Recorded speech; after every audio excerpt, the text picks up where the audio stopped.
Thank you very much, and good afternoon, everybody. Welcome to the One Order panel, in which a group of distinguished industry experts are going to bring us up to date on just what is happening with the IATA One Order standard.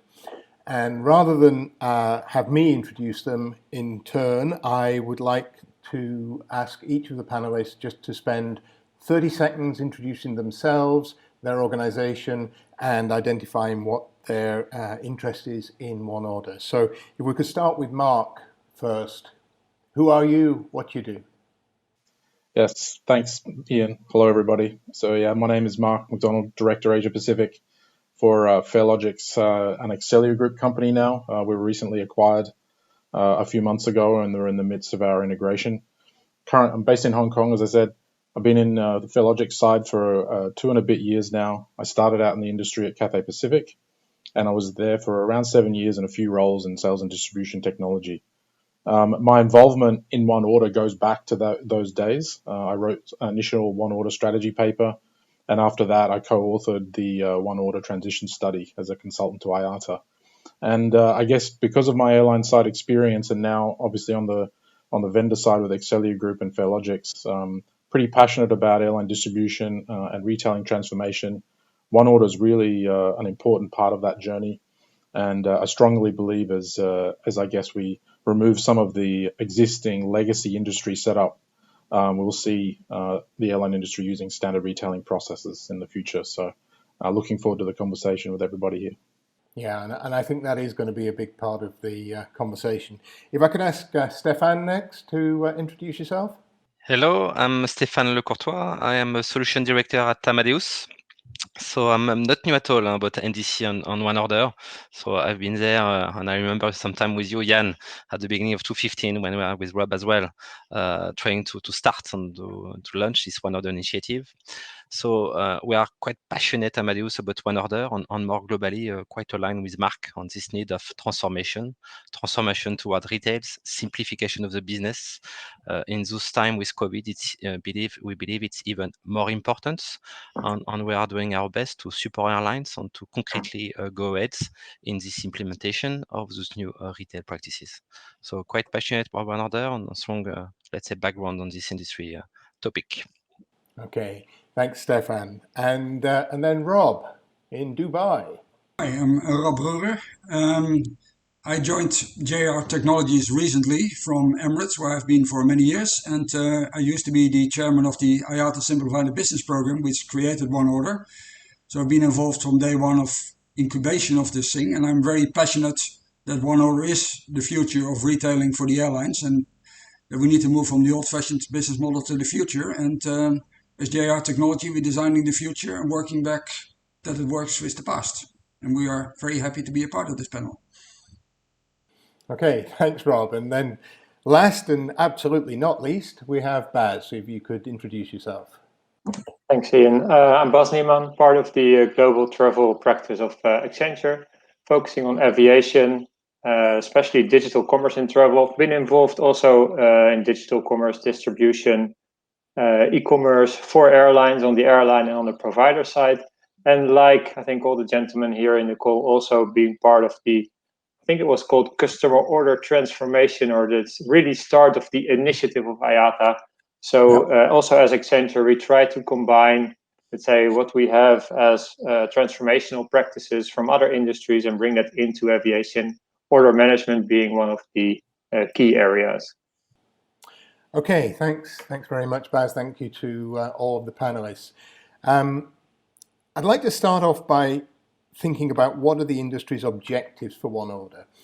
Since it was introduced in 2016, the world has changed quite a bit. Obviously, we're now living in very, very unusual times. But even without that, the world evolves, the industry evolves. And I wonder if the objectives of One Order are the same now as they were when they were introduced in 2016. And I wonder if maybe Mark could pick that one up first and see what we think. Yeah, thanks again, Ian. So I guess first of all, everyone can appreciate COVID is a health pandemic, and whereas of course One Order is a blueprint for airline business transformation through obviously adopting order management processes, systems, and data. So I think, yes, we will expect to see the same objectives and benefits, and as all of the other colleagues on the panel here already mentioned in their introductions, there's probably even going to be more benefit for airlines as they transform due to the changes in the industry as we come out of COVID. It actually presents unprecedented opportunities. If you think about it, in a near zero booking environment, the risks are lower. And if we actually had a one order solution ready to go, we'd have no cutover issues. Obviously, we're not there yet. And of course, airlines need to prioritize where they are with COVID. And where their priorities are in terms of initiatives and where one order fits into those priorities. But I think as we see on the Farelogix Exxelia side, we're seeing many airlines accelerating their discussion, exploring one order and other transformation areas such as dynamic offers more seriously. The second thing I want to talk about is the fact that for those in the industry, and even for travelers out there, it doesn't take a rocket scientist really to understand we need to move away from current, the processes and data. They're out of date, inefficient, and in many cases error prone, and clearly not fit for purpose. I mean, when I was on the airline side, and you can just imagine the big travelers out there wanting extra legroom, they have to call the call center or maybe at the airport to hopefully get their extra legroom seat. And it's not easy, even in single vendor solution environments, to quickly enable extra legroom seat sales on their IBEs. And this is a lot to do with this is obviously the underlying systems, processes, and data. It's really simply old with the way that the PNR, the ticket, and the other data elements need to be synchronized between the various systems. And it makes it very difficult to implement, even for the leading solutions in the marketplace. And so one order will allow that to be transformed. Another example would be the call center wait times that we had during the early days in COVID in March when countries were shutting down. I mean, there was 10, 12-hour call wait times. Understand that many of those were maybe necessary calls to the call center, but the reality is there should be a lot more self-service capability for consumers out there. And I think if we reduce the amount of synchronization between all of the records and move to a unified order record that contained all the information required to make that change, then I think you'd find a lot more, obviously increased in customer satisfaction, but obviously a lot more opportunities for the airline to market and propose new other ancillary offers and otherwise to the customers. So I don't know. I know I'm probably on the clock here in terms of timing, but I think just to summarize that there may even be greater benefits of one order now.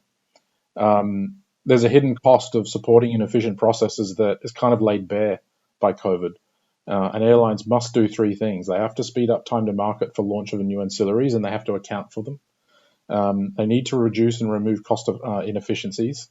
And of course, they need to improve customer experience caused by a lot of these manual processes. So I would sort of finish off in saying, one order is not a nice to have. It's essential for the future of the industry, and it's here with us, and great to have the other panelists supporting its future too. Okay. Does anybody else on the panel dissent from that view? Are there any other thoughts on that? There are nods going on. So let's just move on then and think about the actual state of deployment of one order today. Now, I know we've asked for a poll of the conference attendees from the airline representatives to see just where they're up to with one order and where they expect to be in the near future. But maybe Stefan, as a representative of one of the biggest organizations in airline distribution, the biggest, I should imagine, maybe you could comment on what is the actual state of one order deployment now? We know there have been POCs, but what about production deployments? Thanks, Ian, for the question. So indeed, the state of one order. So it is true to say that we are still at the beginning of the journey. We've been working since IATA. So the first meeting was 2015. We have seen several proof of concept in the past by different providers. So we did some, other providers did as well. But a first point to mention is we have already seen proof of concept in production. So it means that we are not waiting to go in production for some stuff. I think the standards already enables to test some use case, to validate some concept in a production environment. So now that's quite important to say. So at Amadeus, for example, we had 3 of those proof of concepts. So we did them various collaboration with our partner. So it's very important to work with partner because it's not only technology, it's as well business process changes. So we need to collaborate a lot. So we do those with Shareways, with Singapore, with Vueling and Scoot. So it was very important to involve those airlines.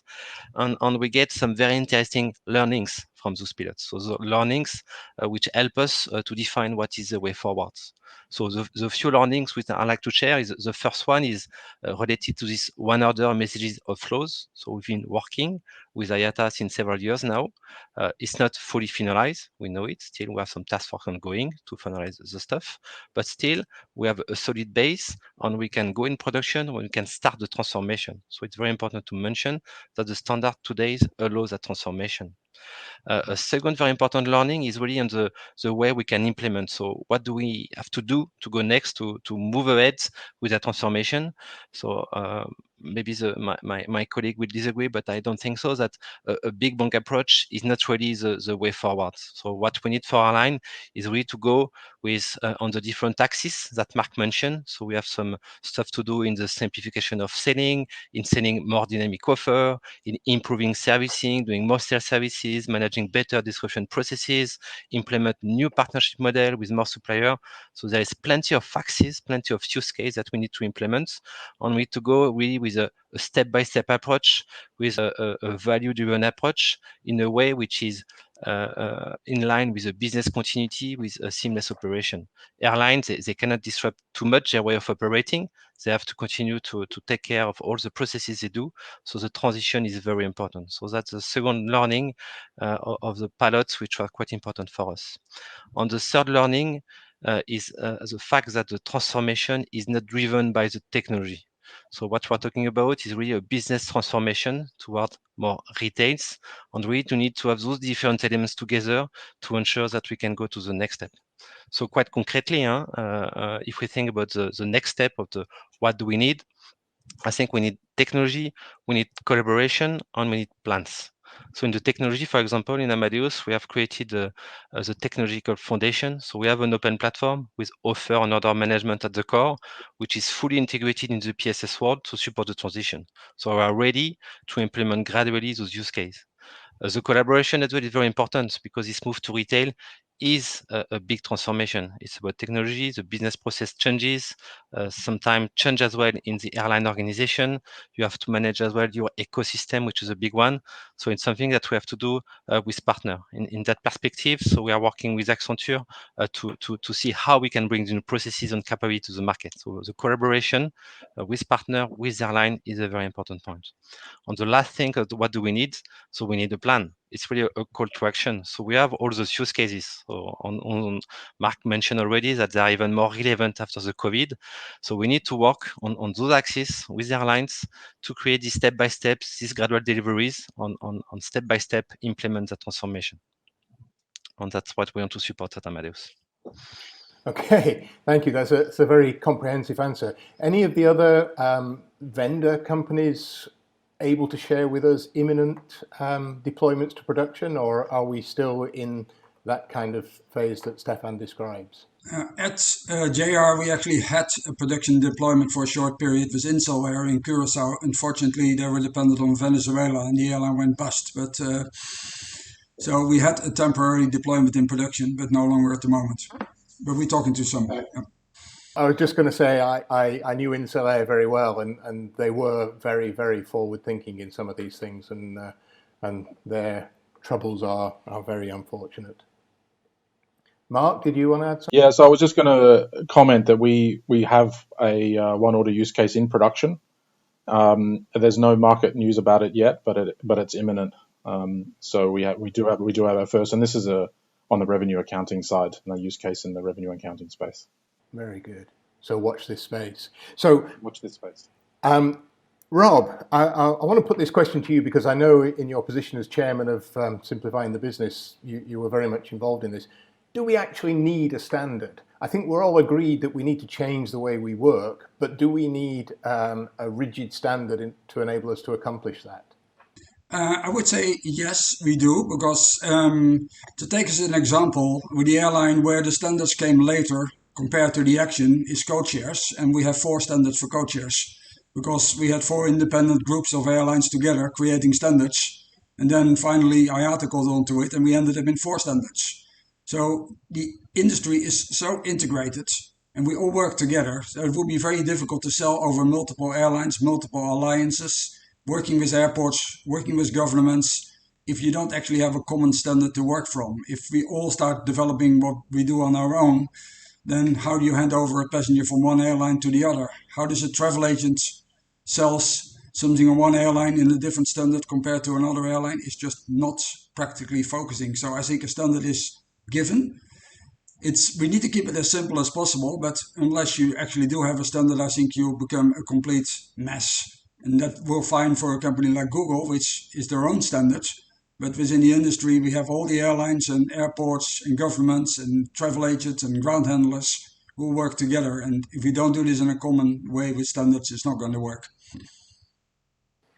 Okay, and that would be very much the view of the people in IATA who are working on this now. And I guess to sort of paraphrase, getting to the standard might take some time and be a bit painful, but it's a lot better than the alternative. Yeah, I think the challenge, the airlines were actually the number one in e-commerce already in the 1960s and 70s. And we're still working more or less the same way. So we need to find a way to get to a new standard. Yeah, I smile at that because you and I were both there. Okay, so the last question really that I had prepared for the panel, and I'm going to ask Baz to lead on the response to this, is how will the new opportunities that the one order standard brings enable the airline to kick on now as we come out, hopefully, of the pandemic slowdown? Where are the opportunities brought about by this new standard? Yeah, so I think what we have already heard quite a lot in the responses to the other questions, especially from Mark, looking at ancillaries, customer experience, the financial impact, so all those processes. Also, Rob explaining that airlines were the first in e-commerce, definitely yes, but then also the standard of PNRs, all the existing standards are really closely coupled with the technology, right? So that also leads us to a situation where it would have been great if one order was already implemented, let's say pre-COVID. Also looking at the simplification one order promises, right? So it's not really, let's say, the business process changes inherit from one order, but really to say, okay, what can help? So if you take the most obvious business process, order management by itself, of course, in the PNRs today, there's already very strict ways to manage an order, manage a transaction. The order management, I think the simplification of the moving away from PNR and e-ticket would have greatly helped in, for example, managing the canceled flights, also the financial implications of that, right? And I think in this uncertainty, the situation that we have today, flexibility is needed. So also combined with the customer behavior that has been changing from almost one day to the other with the impact of the pandemic, focusing on self-service and contactless travel, right? So airlines were looking at that, trying to implement initiatives on that.